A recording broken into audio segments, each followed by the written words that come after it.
पुढील मुद्रीकरण श्रीमद भागवतचा 6वा स्कंध अध्याय 12 श्लोक क्रमांक 7 यावरील परमपूज्य राधानाथ स्वामी महाराज यांनी दिनांक 25 जानेवारी 1994 रोजी मुंबई भारतामध्ये दिलेले प्रवचन आहे.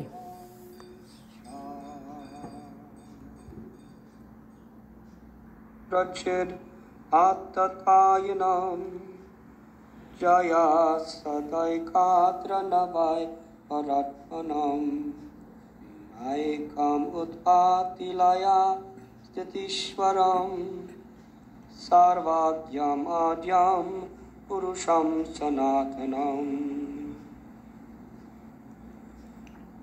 वृत्रासुर continued. भाषांतर. वृत्रासुर पुढे म्हणाले, हे इंद्र, कोणालाही नेहमीच विजयी असण्याची हमी दिलेली नसते, परंतु मूळ आनंद घेणारे पूर्ण पुरुषोत्तम भगवान आहेत. ते निर्मिती, पालन आणि संहार याचे कारण आहेत आणि ते सर्व काही जाणतात. अवलंबून असल्याने आणि भौतिक शरीर स्वीकारण्यास बांधील असल्याने लढाऊ अधीनस्थ कधीकधी विजयी होतात आणि कधीकधी पराभूत होतात.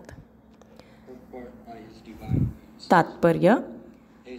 AC भक्तिवेदांत स्वामी श्रील प्रभुपाद यांच्याद्वारे भगवंत भगवद्गीतेत सांगतात, सर्वस्य चाहम हृदि सन्निविष्टो मत्तः स्मृतिर ज्ञानम अपोहनम च.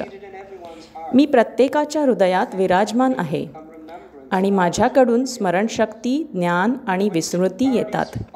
जेव्हा दोन पक्ष संघर्ष करतात तेव्हा लढाई वास्तविकतः पूर्ण पुरुषोत्तम भगवंतांच्या, जे परमात्मा आहेत, त्यांच्या दिग्दर्शनाखाली चालते. गीतेमध्ये इतर ठिकाणी भगवंत म्हणतात, अहंकारा विमूढात्मा कर्ताहं इति मन्यते. भौतिक प्रकृतीच्या प्रभावाखाली असणारा संभ्रमित आत्मा स्वतःला उपक्रमांचा कर्ता मानतो, ज्या वास्तविकतः प्रकृतीने घडविलेल्या असतात.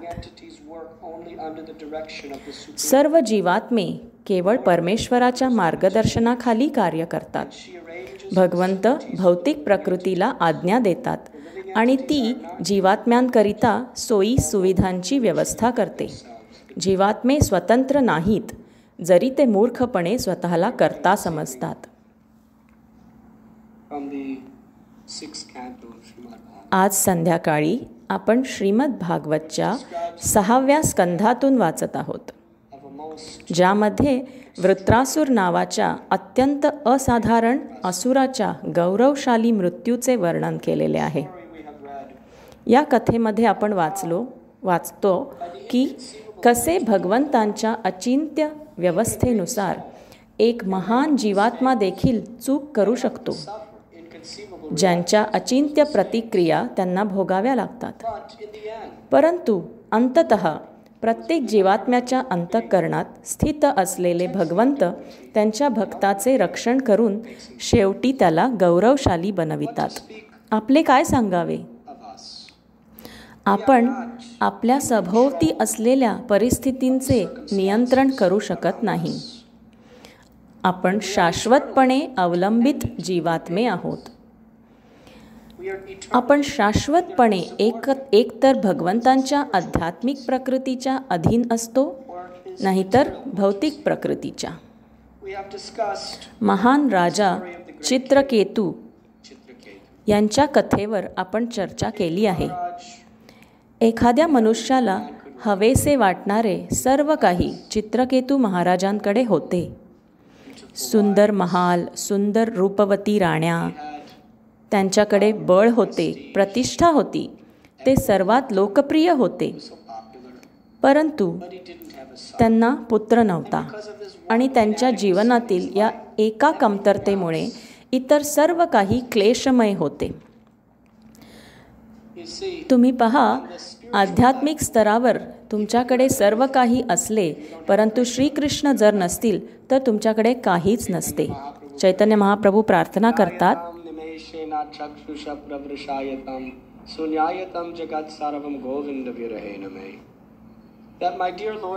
हे माझे प्रिय भगवान गोविंद, तुमच्या कृपामय दर्शनाविना हे संपूर्ण जग एका स्वप्नाळू शून्याप्रमाणे आहे. या संपूर्ण ब्रह्मांडात काहीही नाही. हे माझ्या प्रिय भगवंता श्रीकृष्णा, तुमच्या विना हे सर्व एका वाळवंटाप्रमाणे आहे. एका गंभीर भक्ताने असा विचार करणे आवश्यक आहे की आपल्याकडे कृष्ण भावना नसेल तर आपल्या प्रयत्नांनी आपण श्रीकृष्णांना प्रसन्न करीत नसू तर ते सर्व काही व्यर्थ आहे. श्रम एवही केवलम. श्रीमद भागवत म्हणते की कोणतेही व्यावसायिक कर्तव्य किंवा कोणतीही जबाबदारी तुम्ही या जगात स्वीकारली असू देत, तुम्ही त्या कर्तव्यांद्वारा जर श्रीकृष्णांना प्रसन्न करीत नसाल, त्यांच्याकरिता प्रेम विकसित करीत नसाल तर तो सर्व वेळेचा अपव्यय आहे. ते सर्व काही एक मोठा शून्य आहे. त्याला काहीही मोल नाही. परंतु भौतिक स्तरावर कित्येक प्रयत्नांनी आपण जीवनाचे मोल, त्याचा अर्थ, त्याचे उद्दिष्ट शोधण्याचा प्रयत्न करीत असतो. परंतु तुम्ही कितीही यशस्वी झालात तरीही या जगाचा हा स्वभावच आहे की एक गोष्ट चुकली तर सर्व काही दयनीय अपयशासारखे भासते. चित्रकेतू हे पृथ्वीतलावरील एक महान राजा होते. तसेच ते साऱ्या प्रजेवर परिपूर्णतेने राज्य करीत होते आणि राजनैतिकरित्या तसेच सामाजिकरित्या पृथ्वीवर नियंत्रण करण्याकरिता त्यांनी प्रचंड बळ अर्जित केले होते. परंतु पुत्रप्राप्ती नसल्याने ते अत्यंत दुःखी होते. असो तर एके दिवशी अंगिरा मुनी त्यांच्याकडे आले. त्यांनी त्याची दयनीय अवस्था पाहून एक विशेष गूढ वरदान दिले आणि त्या आशीर्वादामुळे त्यांच्या अनेक राण्यांपैकी एका राणीने एका मुलाला जन्म दिला, एका सुंदर पुत्राला जन्म दिला. परंतु अंगिरा मुनींनी त्यांना चेतावणी दिली होती की या जगात प्रत्येक गोष्टीला दोन बाजू असतात. तुम्हाला ती गोष्ट सुख देते आणि तीच गोष्ट दुःखही देते. भगवद्गीतेत म्हटल्याप्रमाणे प्रत्येक ऐहिक सुख हे तुम्हाला संभाव्यतः दुःखच देईल, कारण त्याचा अंत होईल. एखादी वस्तू तुम्हाला जितकी अधिक आवडते तितके अधिक तुम्ही त्या वस्तूला आसक्त होता आणि जेव्हा ती वस्तू नाहीशी होते तेव्हा तुम्ही दुःखी होता. तर चित्रकेतू महाराज इतके सुखी होते, त्यांची पत्नी इतकी सुखी होती आणि एका सुंदर पुत्राचा जन्म झाल्याने संपूर्ण प्रजा देखील किती आनंदी होती. परंतु इतर राण्यांना मात्र मत्सर झाला आणि त्यांनी त्या पुत्राला विष खायला घातले आणि त्या पुत्राचा मृत्यू झाला. जितके सुख चित्रकेतू महाराजांना पुत्रप्राप्तीने झाले होते तितकेच दुःख त्यांना त्यांच्या मृत्यूपायी भोगावे लागले. त्यांना इतके अतोनात दुःख झाले जे आधी कधीही अनुभवले नव्हते. पुत्रप्राप्तीच्या अगोदर त्यांना दुःख होते, परंतु तो मृत्यू पावल्यानंतर त्यांचे दुःख हजारो पटींनी वाढले. हे आमच्याकडे कधीच नसते तर बरे झाले असते.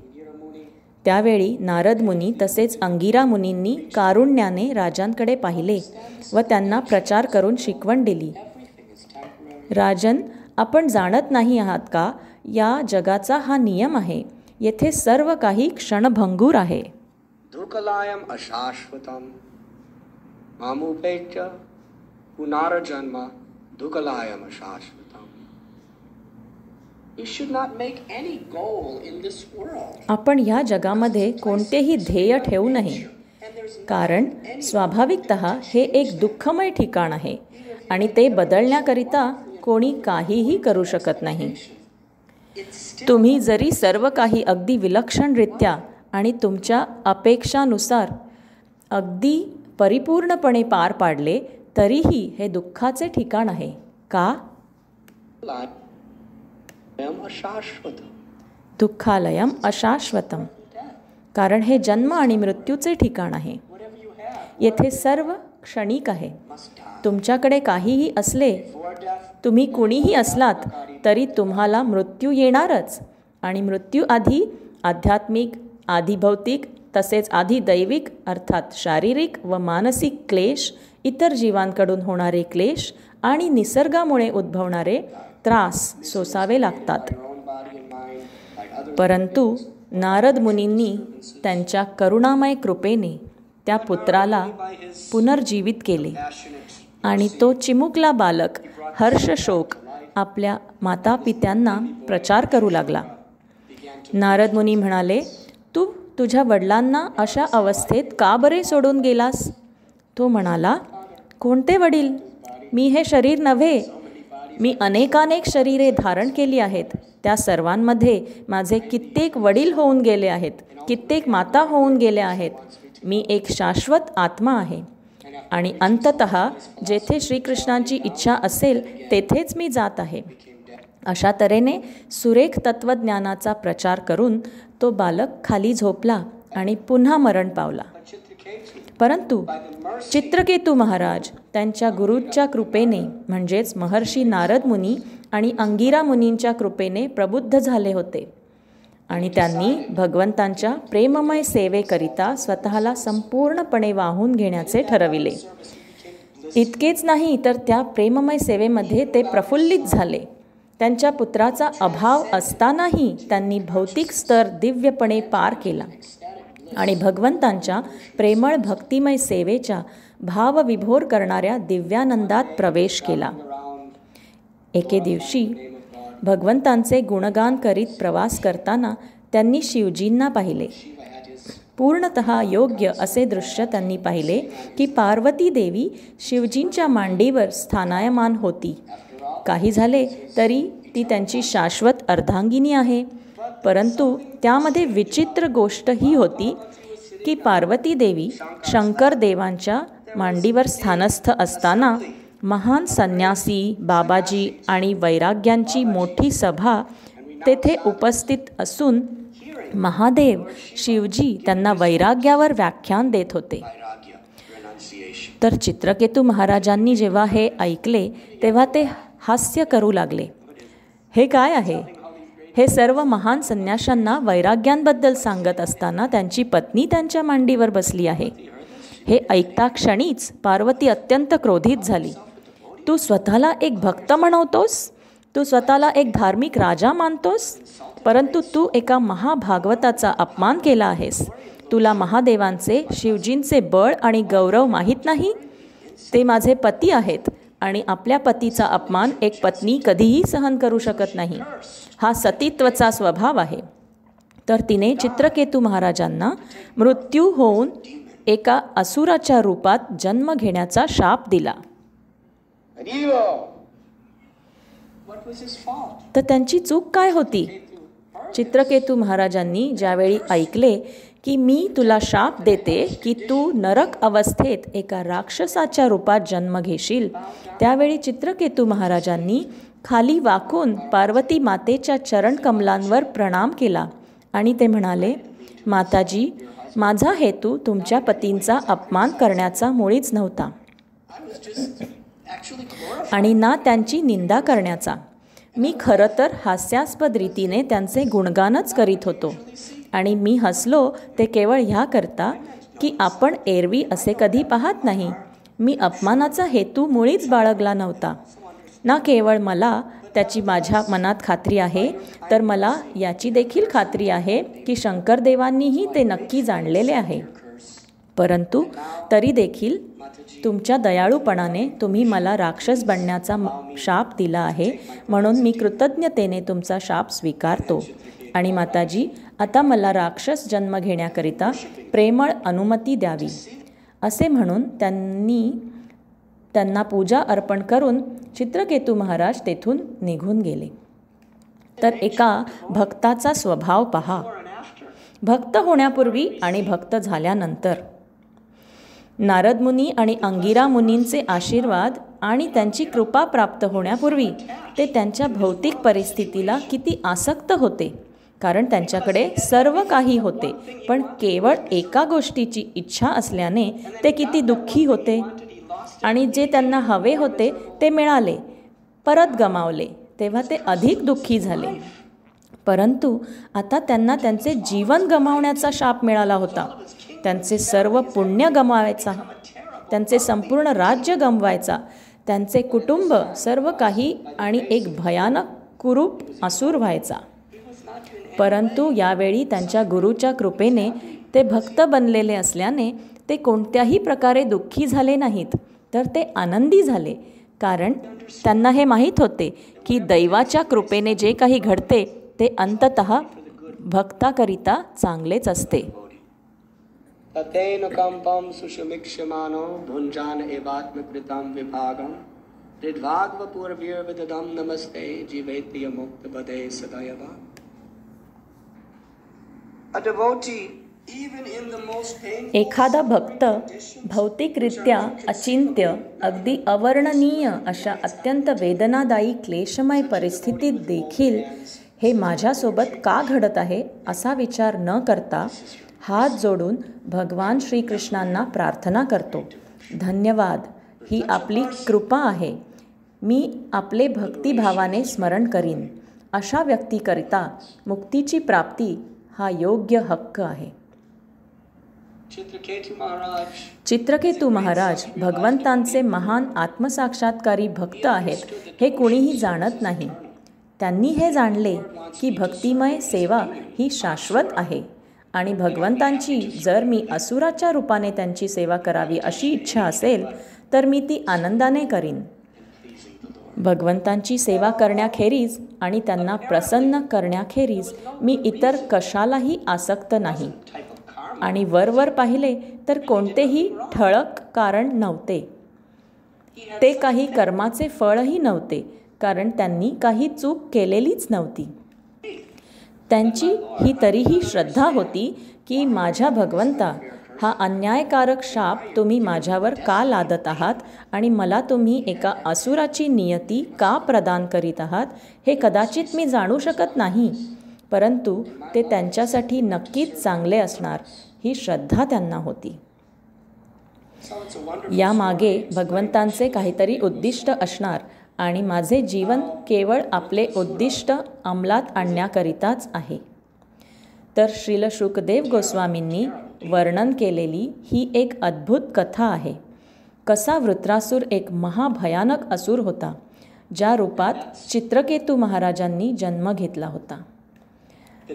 वृत्रासूर सर्व भक्तांचा तसेच देवी देवतांचा कट्टर शत्रू बनला. इतकेच नव्हे तर तो असुरांचा नेता बनला.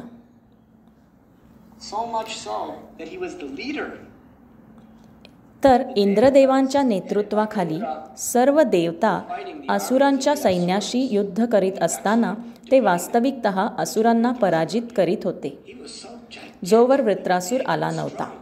परंतु त्याच्या अवाढव्य, प्रबळ, शक्तिशाली आणि अजिंक्य व्यक्तिमत्वामुळे त्याच्या पायाखाली पावलोपावली हजारो लोक मृत्यू पावत होते आणि त्याच्या बळकट हातांमधील त्याच्या गदेमुळे तो अति भयंकर दिसत होता.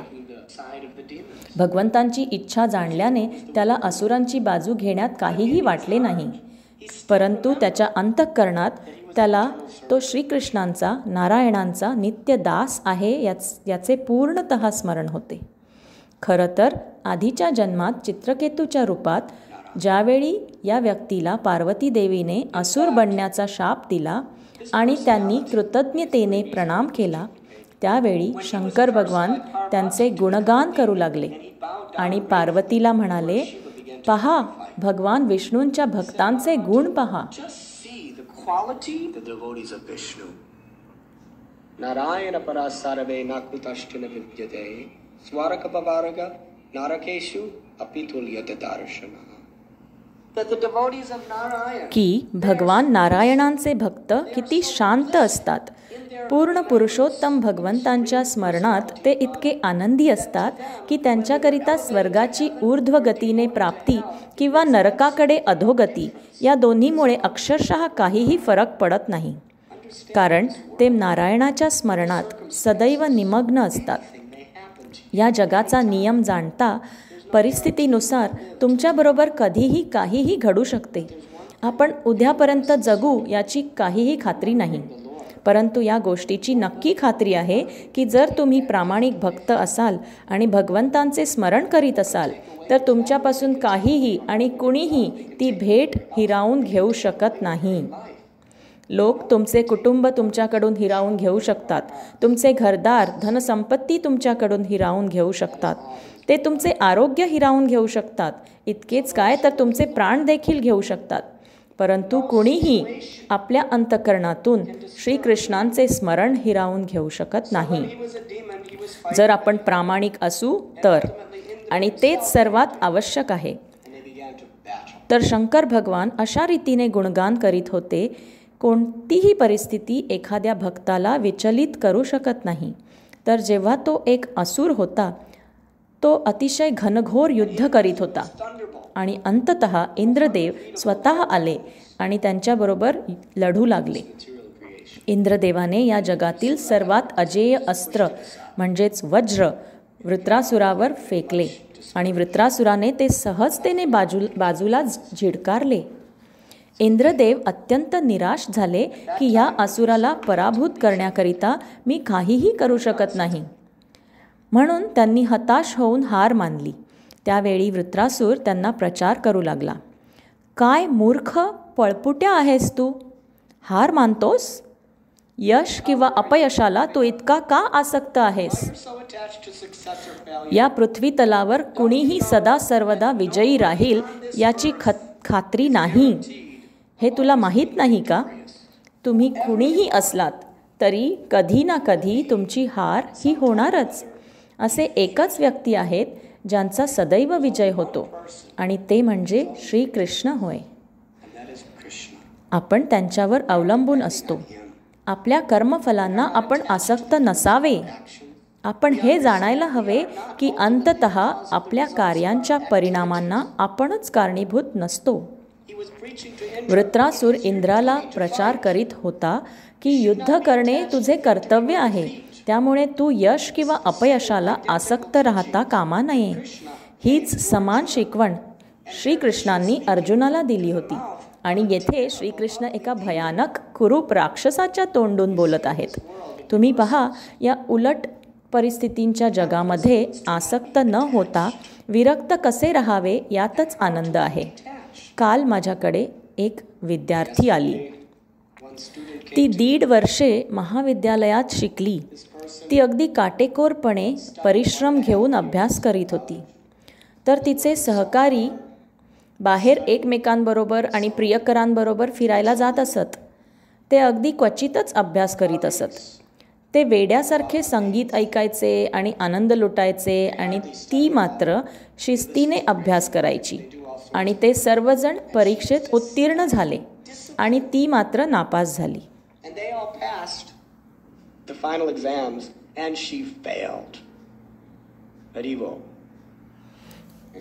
आणि ती रडत होती. ती माझ्या खोलीत येऊन रडत होती आणि म्हणाली, मी या जगाला तोंड देऊ शकत नाही. आणि ती रडतच होती. तुम्हाला माहीत आहे की संन्यासी या गोष्टी काही गंभीरपणे घेत नाहीत. तर माझे प्रत्युत्तर होते,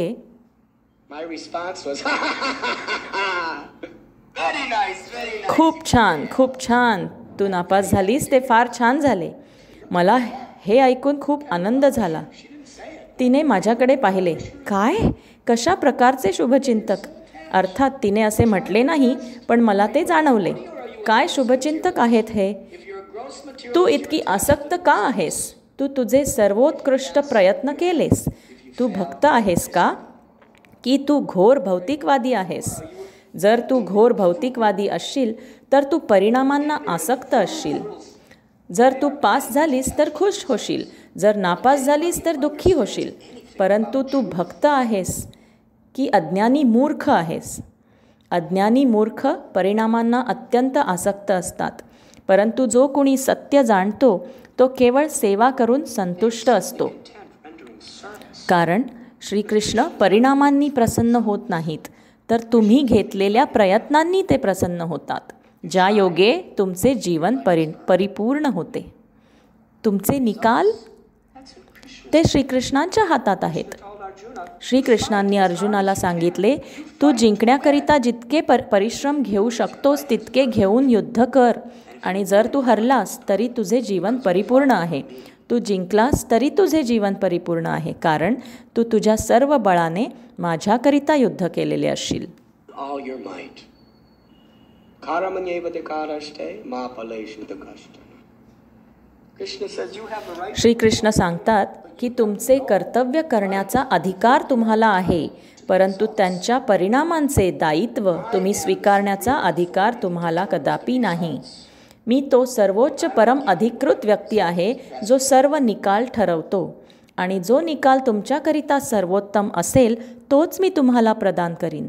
You may not understand it. तुम्हाला ते ताबडतोब समजणार नाही कदाचित, परंतु कालांतराने मी ते तुमच्यासमोर प्रकट करीन. Whatever we do, जर तुमच्याकडे श्रद्धा असेल तर. we are simply आपण भगवंतांच्या सेवेमध्ये जे काही करतो ते आपण श्रीकृष्णांच्या प्रसन्नतेकरिता कसे उत्कृष्टरित्या करता येईल, भक्तांच्या प्रसन्नेकरिता कसे करता येईल आणि गुरुदेवांच्या प्रसन्नतेकरिता कसे करता येईल, केवळ यालाच आसक्त असतो आणि त्याशिवाय इतर काहीही आवश्यक नाही. तेच जरुरीचे आहे. माझ्या निकालांच्या बाबतीत माझ्याकरिता काय उत्कृष्ट आहे ते श्रीकृष्ण ठरवतील. बस. आपण यशस्वी झालो तरी आनंदी असतो, अयशस्वी झालो तरीही आनंदी असतो. आपल्याला मान मिळाला तरी आपण आनंदी असतो आणि आपला अपमान झाला तरीही आपण आनंदी असतो. जर निकाल सुखदायी असेल तर आपण आनंदी असतो, आणि जर तो वेदनादायी असेल तरीही आपण आनंदी असतो. का? तर आपल्याला माहीत असते की जो निकाल आहे तो भगवंतांकडून येणारी एक प्रेमळ भेट आहे. आता कधीकधी असे म्हटले जाते की तुम्ही एखाद्या गोष्टीचा निवाडा त्याच्या निकालाने देऊ शकता, परंतु तुम्हाला हे देखील जाणायला हवे की असे आवश्यक नव्हे की निकाल अगदी ताबडतोबच निघायला पाहिजे म्हणून. तुम्ही कोणत्या चेतनेद्वारे त्याचा स्वीकार करता हा देखील निकालच असतो. तुम्ही जर वास्तविकतः कृष्ण भावना भावित असाल तर यशात किंवा अपयशात, विजयात किंवा पराभवात तुम्ही श्रीकृष्णांप्रती श्रद्धावान राहून समतुल्य राहाल. खूप खूप धन्यवाद.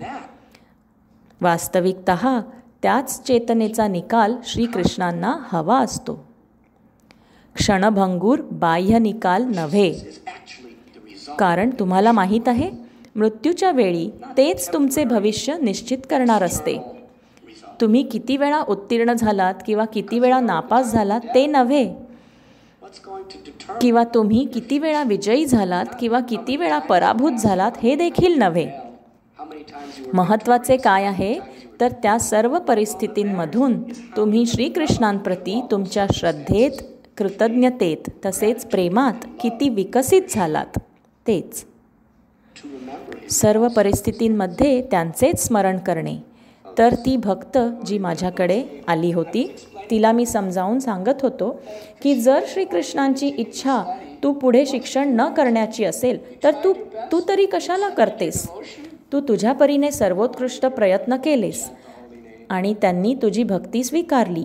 तुझ्या जीवनात हरे कृष्ण महामंत्राचा जप पुढे असाच करीत राहा. हरे कृष्णा कृष्णा कृष्णा हरे हरे, हरे राम राम राम हरे. Whatever Krishna does for his devotees. आपल्या भक्ताच्या जीवनात भगवान श्रीकृष्ण जे काही करतात ते अगदी परिपूर्ण असते, परंतु ते केवळ ज्याच्याकडे श्रद्धा असेल तोच जाणू शकतो. Just like ज्याप्रमाणे श्रील प्रभुपाद आमचे गुरु महाराज कधी कधी एका राजाची गोष्ट सांगायचे, ज्याच्याकडे एक अत्यंत बुद्धिमान व एकनिष्ठ प्रधानमंत्री होता आणि तो मंत्री महान भक्तही होता. आणि जेव्हा केव्हा राजाला काही व्हायचे, जेव्हाही राजा त्यांना नेहमी सल्ला विचारायचा की हे कसे घडले, हे असे का घडले, तेव्हा तो मंत्री राजाला नेहमी एकच उत्तर द्यायचा, ती श्रीकृष्णांची कृपा आहे. तर एके दिवशी राजा एका शिकारीवर गेला असताना चुकून स्वतःच्याच बाणाने राजाचे बोट कापले गेले. ते अत्यंत वेदनादायी होते आणि इतकेच नव्हे तर ते दिसायलाही चांगले दिसत नव्हते. आणि तुम्हाला माहीत आहे, राजेशाही लोक चांगले दिसणे पसंत करतात. Like to look nice. त्यामुळे राजा अत्यंत क्रोधित आणि निराश झाला आणि त्याच्या प्रधानमंत्र्याकडे जाऊन म्हणाला, To his prime minister. काय, माझे बोट का कापले गेले? मी काय केले होते? What did I do? आणि प्रधानमंत्री म्हणाला, Prime minister said it. तुमचे बोट कापले गेले कारण तुम्हाला श्रीकृष्णांची कृपा प्राप्त झाली. Nonsense. काय मूर्खपणा आहे, तू ह्याला कृपा म्हणतोस? ही कृपा नव्हे, ही तर निंदा आहे. तर राजाने प्रधानमंत्र्याला अटक करायला सांगून कारागृहात बंदी केले. Meanwhile, त्या दरम्यान या प्रधानमंत्र्याचे राजनैतिक शत्रू, तुम्हाला माहीत आहे राजनीती कशी असते, तुम्ही कितीही चांगले असाल तरीही कोणाला तरी तुमचे पद हवे असते, जेणेकरून ती व्यक्ती तुमचा तिरस्कार करते. opposing party member तर त्यांच्या विरुद्ध गटातील काही जण राजाकडे गेले आणि म्हणाले, होय, हा प्रधानमंत्री कसला निंदा करणारा मूर्ख आहे. तुमचा अंगठा कापला गेला तर त्यात श्रीकृष्णांची कृपा आहे म्हणतोय. तुम्ही मला प्रधानमंत्री बनवा, मी तुम्हास योग्य तो सल्ला देईन, त्याला बंदी बनवा. राजा म्हणाला, होय होय, तूच माझा प्रधानमंत्री आहेस. prime minister was always प्रधानमंत्री सदैव राजाबरोबरच असतो. त्यामुळे ते दुसऱ्या एका शिकारीवर गेले असताना तेथे दरोडेखोरांची एक टोळी होती. and these band of dacoits त्या टोळीतील सर्व दरोडेखोर एका ठराविक देवीची तमोगुणामध्ये उपासना करीत होते आणि प्रत्येक पंधरवड्याला ते या देवीपुढे एक मनुष्य बळी द्यायचे. तर तेव्हा तो कालावधी असल्याने त्यांना एखाद्या रुबाबदार मनुष्याचे अपहरण करायचे होते. तर त्यांनी या प्रधानमंत्र्याला आणि राजाला पाहिले they saw the king and आणि त्यांनी त्या दोघांनाही पकडले. captured both of them and tied them with त्या ropes. दोघांनाही दोरखंडाने बांधून त्यांनी मंदिरात आणले. ज्यावेळी त्या पुजाऱ्याने राजाला छान सजलेले पाहिले तेव्हा तो म्हणाला, आहा, खूप छान बळी, खूप छान. आज तू खूप भाग्यवान आहेस राजा, की आज तू आपले जीवन देवी मातेला अर्पण करशील. आम्ही तुझे मस्तक छाटू आणि ती तुझे रक्तप्राशन करील. ते राजाला घेऊन गेले आणि सर्व प्राथमिक कार्यकलाप करू लागले. त्यांनी त्याला स्नान घातले आणि सुगंधी तेल लावले. ते सर्व पाहून त्याला काही आनंद होत नव्हता आणि मग ते त्याला आत घेऊन गेले. सुंदर आभूषणांनी आणि उंची रेशमी वस्त्रांनी त्याला सुशोभित केले आणि ते त्याला देवी मातेसमोर घेऊन आले. For the goddess गाभाऱ्यावर बळी देणारा दगड होता आणि त्यांनी गाभाऱ्यावर त्याचे डोके ठेवले आणि ते कापण्याकरिता त्यांनी भली मोठी धारदार चंदेरी तलवार उचलली. आणि ज्यावेळी पुजारी हा बळी अर्पण करणारच होता त्याने राजाच्या मानेवर तलवार ठेवली आणि विविध मंत्रोच्चार करण्यास सुरुवात केली. placed the sword मग त्याने तलवार उगारली आणि जेव्हा तलवार खाली येत होती तेव्हा त्या पुजाऱ्याने राजाचा अंगठा नसलेला पाहिले. sword just याचा अर्थ तो एक संपूर्ण मनुष्य नव्हे, अर्थात त्याचा बळी देऊ शकत नाही. तर पुजाऱ्याने म्हटले, या मनुष्याला अंगठा नसल्याने याचा बळी देऊ शकत नाही. human being. परंतु तो जो प्रधानमंत्री तेथे आहे त्याची सर्व बोटे आहेत, म्हणून त्यांनी त्या प्रधानमंत्र्यास गाभाऱ्यावर बसवले. But that prime minister प्रथम स्नान वगैरे घालून मग गाभाऱ्यावर बसवले. त्यांनी मंत्र म्हटले आणि त्याचा बळी दिला. on the altar आणि त्यांनी राजाला सांगितले, तू जाऊ नकोस, finished. And they told the king, you go away. You are not offering. तू जाऊ शकतोस, तुझा बळी देऊ शकत नाही, तू दूषित नैवेद्य आहेस. त्यामुळे राजा परत गेला. On his way back, आपल्या राजाकडे परतताना तो विचार करत होता, Krishna's mercy that हे माझ्या भगवंता, माझा अंगठा मी कापला ही खरोखरच श्रीकृष्णांची कृपा होती. कारण जर माझा अंगठा कापला गेला नसता तर आज माझे मस्तक कापले गेले असते. प्रधानमंत्री बरोबर होता. म्हणून राजा व्यक्तिगतरित्या कारागृहात गेला आणि त्याने कैदेतून त्याला मुक्त केले. आणि राजा त्याला म्हणाला, तू बरोबर बोलला होतास, ती खरोखरच श्रीकृष्णांची कृपा होती. प्रधानमंत्री म्हणाला, होय, श्रीकृष्णांची कृपा विलक्षण आहे. वास्तविकतः श्रीकृष्णांच्या भक्ताबरोबर जे काही घडते ती त्यांचीच कृपा असते. So the king asked, राजाने विचारले, जर जे काही सर्व घडत आहे ती जर श्रीकृष्णांची कृपा असेल तर मग तू इतक्या प्रेमाने आणि तळमळीने मला योग्य सल्ला दिला असूनही तुला का बरे कारागृहात फेकले गेले आणि इतके आठवडे या अंधार कोठडीत का बरे त्रास सोसावा लागला? तो म्हणाला, मी सांगू तुम्हाला की ती श्रीकृष्णांची कृपा कशी आहे ते. तर मी जर या अंधार कोठडीमध्ये नसतो तर मी तुमचा प्रधानमंत्री असतो आणि मी तुमच्या बरोबरीने असतो आणि माझे मस्तक कापले गेले असते. म्हणून ती श्रीकृष्णांची कृपा आहे. आणि मग राजा ते ऐकून म्हणाला, हरे कृष्णा कृष्णा कृष्णा हरे हरे, हरे राम राम राम हरे. We always remember Krishna. आपण जर सतत श्रीकृष्णांचे स्मरण केले तर ते आपल्याला अनुभूती देतील. प्रत्येक परिस्थितीत आपण त्यांची सेवा करण्यात आणि त्यांच्यावर प्रेम करण्यात कशी प्रगती करू शकतो याची अनुभूती ते आपल्याला जीवनाच्या प्रत्येक टप्प्यावर करून देतील. आणि या कारणासाठीच आपण भगवंतांच्या पवित्र नामाचा जप करतो आणि या कारणासाठीच आपल्याला भगवंतांच्या भक्तांच्या संघाची आवश्यकता असते. कारण आपण नित्यनेमाने खोलपणे गंभीर असलेल्या आध्यात्मिक इच्छुकांचा संग केला नाही तर आपण आपल्या दैनंदिन कार्यकलापांच्या क्षणिक निकालांमध्येच इतके गुरफटून जातो. आपण भौतिक प्रकृतीच्या द्वंद्वांनी किती प्रभावित होतो. यश अपयश, सुख दुःख, भोग पीडा, मान अपमान, गरम थंड. परंतु भक्त आपल्याला सतत आठवण करून देतात, केवळ तुमची श्रीकृष्णांप्रती सेवा करीत राहा. केवळ गांभीर्याने त्यांचे हरिनाम घ्या आणि तुमचे जीवन सफळ होईल. श्रीकृष्ण तुमचे रक्षण करतील. त्या संघामध्ये आपण श्रीकृष्णांची कृपा आपल्या जीवनाच्या प्रत्येक स्थितीमध्ये अनुभवू शकतो. त्या संघाविना आपण सर्व काही आपल्या भौतिक कल्पनांनुसार पाहिल्याने खऱ्या अर्थाने पाहण्यास मुकतो. तर वृत्रासूर येथे इंद्राला उपदेश देत आहे की इंद्रा, कमीत कमी बाह्य रूपाने पाहिले तर मी एक असुर आहे आणि तू एक भक्त. परंतु तू कशा प्रकारचा भक्त आहेस? तू अशा शरीराला आसक्त आहेस जे आज ना उद्या नष्ट होणारच. तुझे कर्तव्य, तुझी सेवा माझ्याशी लढणे ही आहे. तू जगणार की मरणार याची चिंता का करतोस? तू काहीही केलेस तरी मरण निश्चितच आहे. म्हणून तू केवळ तुझे कर्तव्य कर. आणि मग त्याने इंद्राला सांगितले की जरी मी एका असुराच्या वेशात असलो तरीसुद्धा व्यक्तिशः मी देखील एक भक्तच आहे. कधीकधी असुर भक्तांच्या वेशात तर कधी भक्त असुरांच्या वेशात असतात. कोण नक्की काय आहे हे समजण्याकरिता तुमच्याकडे आध्यात्मिक दृष्टी असायला हवी. तर त्यांच्या बाह्य वेशावरून ते कसे दिसतात यावरून नव्हे तर ते काय बोलतात आणि काय करतात यावरून जाणायला हवे.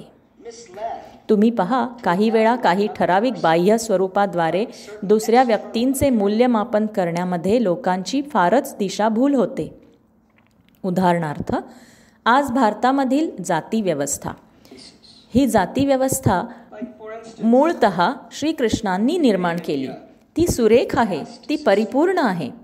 एक समाज व्यवस्थापन करण्याकरिता असलेली ती एक सर्वोत्कृष्ट पद्धती आहे, जेणेकरून कोणताही अपवाद न राहता सर्वजण भौतिक तसेच आध्यात्मिक प्रगती करतील. परंतु शोषक प्रवृत्ती असणाऱ्या लोभी तसेच अहंकारी लोकांच्या स्वभावामुळे ही व्यवस्था अगदी विकृत करून ठेवली आहे. श्रीकृष्ण म्हणतात,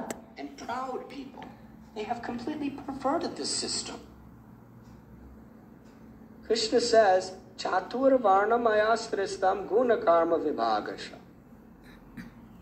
According to a person, एखाद्या व्यक्तीच्या गुणांनी तसेच त्याच्या कार्यांनी त्याला ब्राह्मण, क्षत्रिय, वैश्य, शूद्र किंवा ब्रह्मचारी, गृहस्थ, वानप्रस्थ किंवा संन्यासी मानले पाहिजे.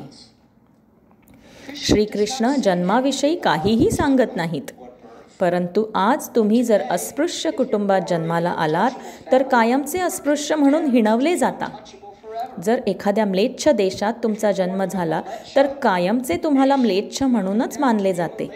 जर तुमचा जन्म एखाद्या ब्राह्मण कुळात झाला तर तुम्ही मांसाहाराचे, नशापानाचे आणि अवैध लैंगिक कार्यांचे व्यसनी असलात तरीही तुम्हाला ब्राह्मण म्हणून मान द्यायला हवा. या संकल्पनेचा निषेध श्रीकृष्ण करतात. तुमचा जन्म जर अशा घरात झाला असेल जेथे सर्व डॉक्टर्स आहेत तर तुम्हाला देखील डॉक्टर बनण्याची पुरेपूर संधी उपलब्ध असते. परंतु तुम्ही जर वैद्यकीय शाळेत गेला नाहीत आणि परीक्षा पास झाला नाहीत तर तुमचे वडील महान डॉक्टर असोत की तुमचे आजोबा महान डॉक्टर असोत, तुम्हाला एक डॉक्टर समजले जाईल का? परंतु तुम्ही जरी एखाद्या भंगी परिवारात जन्माला आलात, वैद्यकीय महाविद्यालयात जाऊन पदवी मिळवलीत आणि खऱ्या अर्थाने डॉक्टर बनलात तर तुम्ही डॉक्टर आहात. ब्राह्मणाची व्याख्या श्रीकृष्ण गीतेत सांगतात की जो आत्मसंयमी असतो, जो पापी कार्यात भाग घेत नाही, जो समदृष्टी असतो, जो सर्व जीवांशी मैत्री आणि करुण भाव राखतो, जो विद्वान असतो आणि जो आतून बाहेरून स्वच्छ असतो तो ब्राह्मण होय. तसेच क्षत्रिय तो आहे जो वीर आहे, पुढारी आहे. केवळ मते जिंकून तो क्षत्रिय होतो असे नव्हे, तर तुम्ही न्यायासाठी धैर्याने आपले जीवन देण्यास तयार असले पाहिजे आणि तुम्ही प्रामाणिक असले पाहिजे. गीतेत सांगितल्याप्रमाणे क्षत्रियांच्या अनेक गुणांपैकी एक म्हणजे प्रामाणिकता.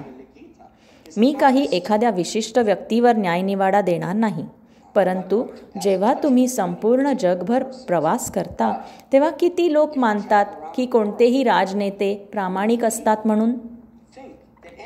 ते जे काही म्हणतात त्यावर विश्वास ठेवावा की नाही हे तुम्हाला कळत नाही. ते तसे का बोलत आहेत ते तुम्हाला माहीत नसते. त्यामुळे सध्या प्रत्यक्षतः असा एकही क्षत्रिय नाही जो जगातील कोणत्याही देशाचे नेतृत्व करीत असेल. त्यांच्याकडे ते गुण नाहीत. परंतु आमचे स्वतःचे आध्यात्मिक गुरु ज्यावेळी पाश्चिमात्य देशात गेले होते त्यावेळी ते इतका तेथे गोंधळ होता आणि परदेशातील अशा लोकांना त्यांनी कृष्ण भावना दिली जे हिंदू परिवारात देखील जन्मले नव्हते. अशा परिवारांमध्ये जन्मले होते जे मांसाहार करीत असत. अनेक प्रकारचे नशापान, अवैध स्त्री पुरुष संग, जुगार, संपूर्ण पाश्चात्य संस्कृती, व्यावहारिकतः या सर्वांखेरीज दुसरे काहीही नाही. आणि कित्येक भारतीय पाश्चात्य देशात जाण्यास उत्सुक असतात आपण धनवान होऊ असा विचार करून.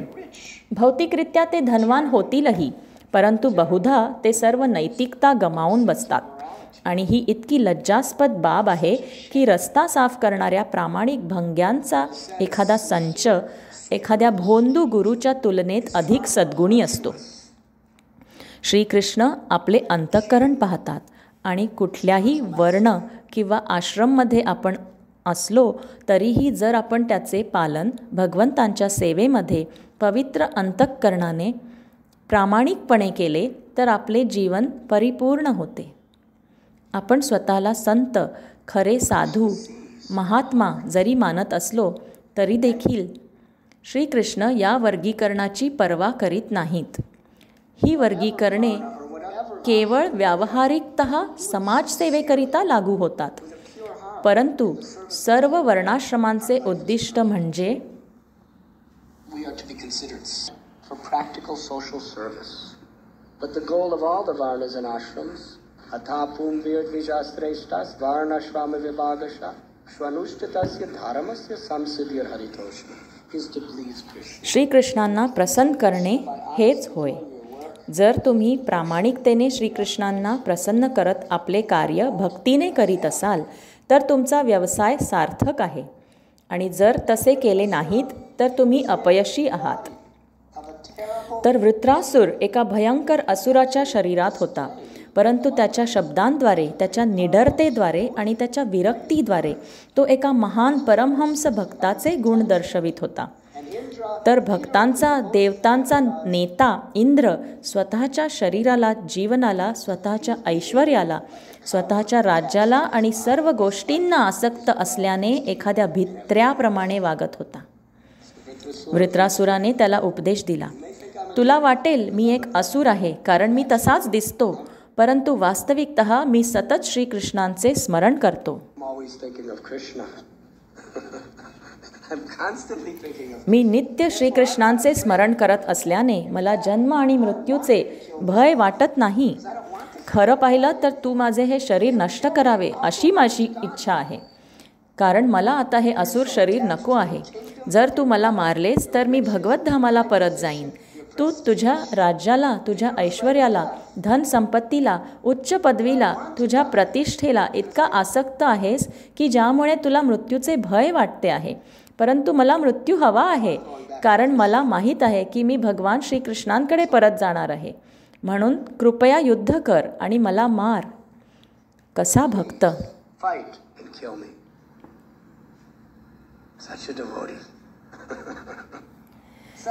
कशी विरक्ती, कशी श्रद्धा, किती दृढ विश्वास. आणि वृत्रासुराने अशा विलक्षण रीतीने योजना केली जेणेकरून इंद्र त्याला पराभूत करील आणि तो केवळ त्याच्या प्रिय भगवान नारायणांच्या सुंदर विचारांमध्ये निमग्न होऊन आध्यात्मिक जगातील त्याच्या मूळच्या आध्यात्मिक रूपामध्ये परत गेला.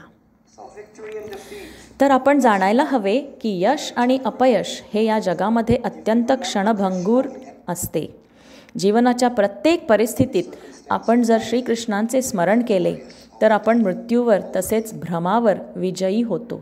आणि जर आपण श्रीकृष्णांना विसरलो तर तथाकथित विजयी ठरूनही आपण भ्रमाने पराभूतच झालेलो असतो, मायेद्वारे पराभूत झालेलो असू. कोणतीही गोष्ट यशस्वी किंवा अयशस्वी ठरवण्याचे हेच एक मानक आहे, ज्याने एखादा भक्त गणना करतो की आपण भगवंतांच्या वचनाचे जीवनात किती पालन करतोय आणि हरिनामाचे स्मरण करतोय.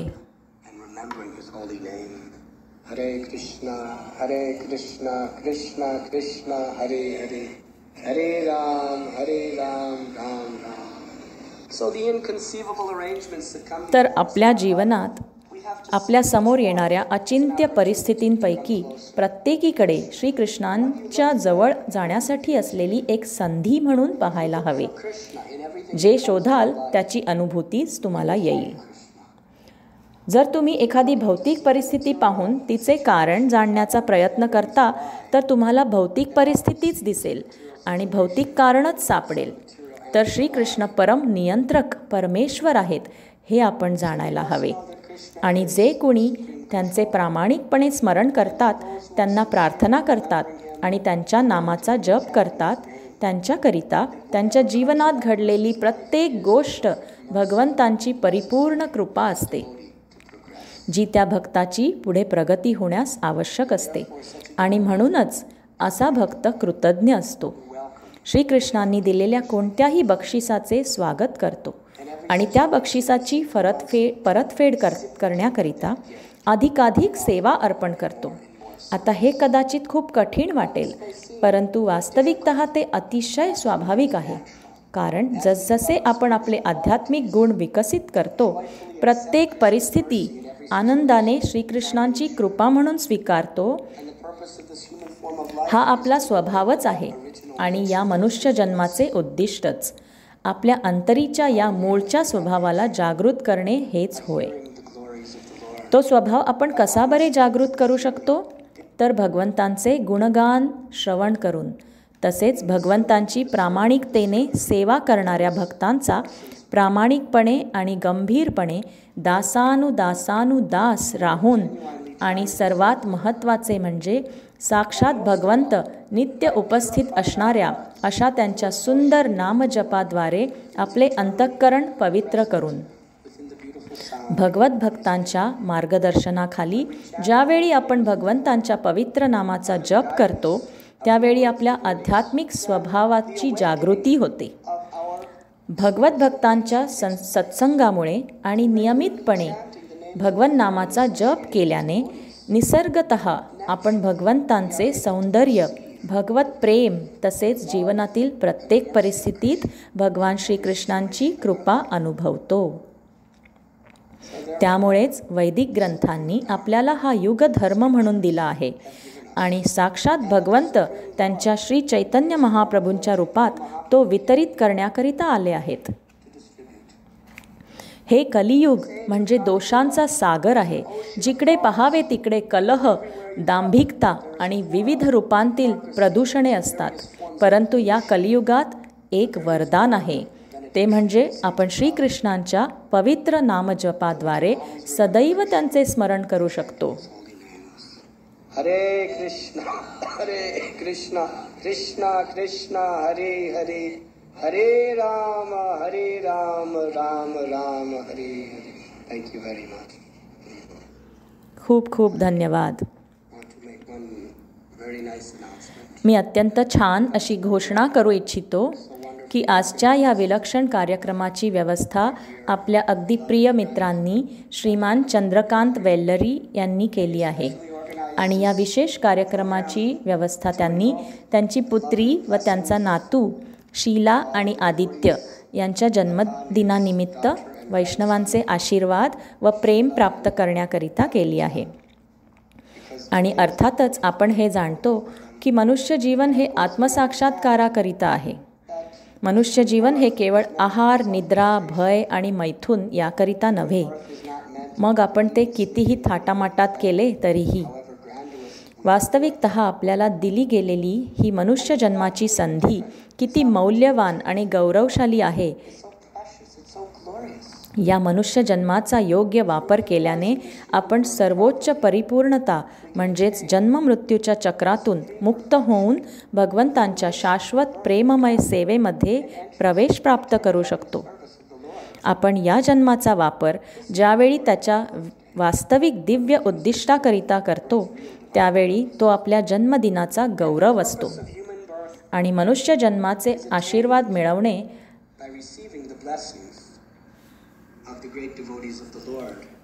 मनुष्य जन्माचे उद्दिष्ट भगवंतांच्या महान भक्तांचा आशीर्वाद मिळाल्याने प्राप्त होतो.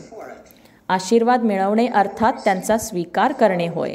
म्हणजेच आपण त्या आशीर्वादांचे मागणे करतो आणि शिकवणींचे अनुसरण करून आपण ते आशीर्वाद जेव्हा प्राप्त करतो तेव्हा आपला मनुष्य जन्म गौरवशाली ठरतो. तर आज संध्याकाळी सर्व भक्तांनी आपल्या शुभेच्छा, प्रार्थना आणि आपले आशीर्वाद शीला आणि आदित्य यांना जन्मदिनानिमित्त अर्पण कराव्यात. तसेच श्रीमान वेल्लरी यांचा जन्मदिन नसला तरीही त्यांनी आपल्या सर्वांना एकत्र बसण्याकरिता आणि भगवंतांच्या कथागान करण्याकरिता या गच्चीवर ज्या अनेक विलक्षण व्यवस्था आपल्याकरिता केल्या आहेत त्याबद्दल त्यांचेही मनपूर्वक आभार. धन्यवाद. हरी बोल.